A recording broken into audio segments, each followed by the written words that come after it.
What's up mga kahot-tudoku? So, sa our recent video na ating ginawa is gumawa lang tayo ng first program. So, sa ating gagawin ngayon ay hihimay-himayin natin ang ating gagawin at mga structure ng ating C++ program. So, uunahin natin ang line 1. So, ano nga ba ang ginagawa nito line 1 na to? So, yung hash sign na nakalagay dyan is directory bridge or yung tinatawag nating preprocessor. Ano ba ginagawa nila nito? Ito yung mga special lines na ininterpreted ng before mag-compilation ng program.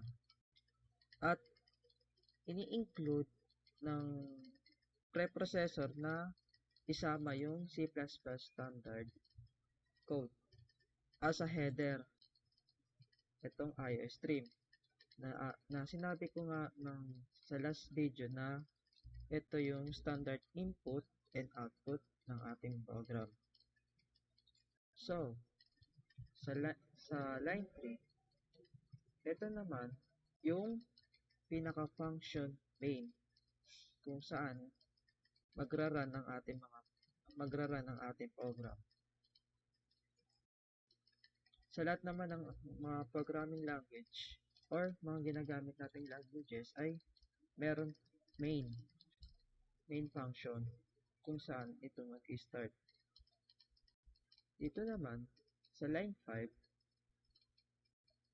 na itong cout ginagawa is ina-output kung ano man yung ating gustong ilabas. For example, gagawin ko lang hello. Or kung ano man gusto mo i-type. At bakit nga ba nilalagyan ng semicolon? Kasi syntax ito ng C++. Makikita mo rin ito sa Java, sa C#, at same syntax ng C++. Dito naman sa may return, since yung function main natin is naka-int, kailangan natin mag-return tayo ng value na parang i-exit natin siya. Tapos, ituturo ko naman sa inyo yung paano mag-comment sa program. // lang at kahit anong gusto nyong isulat dito. Don't worry, hindi naman ito kasama sa pag-run ng program. Saan nga ba ginagamit ito? For example, ginagamit ito pang description kung ano man nangyayari sa iyong program. Dito, ilalagay ko dito ay mag-print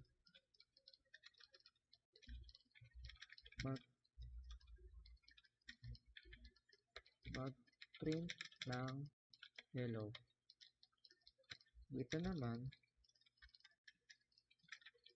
exit.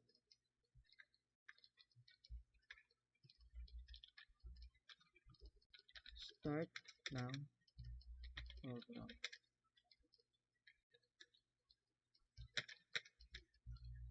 Include yung header standard C++. Ayan. At pag niran natin,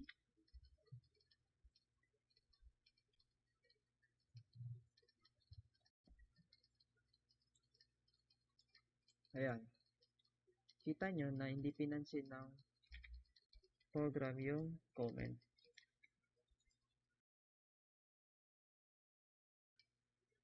At sa susunod na video, ituturo ko naman sa inyo ang variables at types ng C++.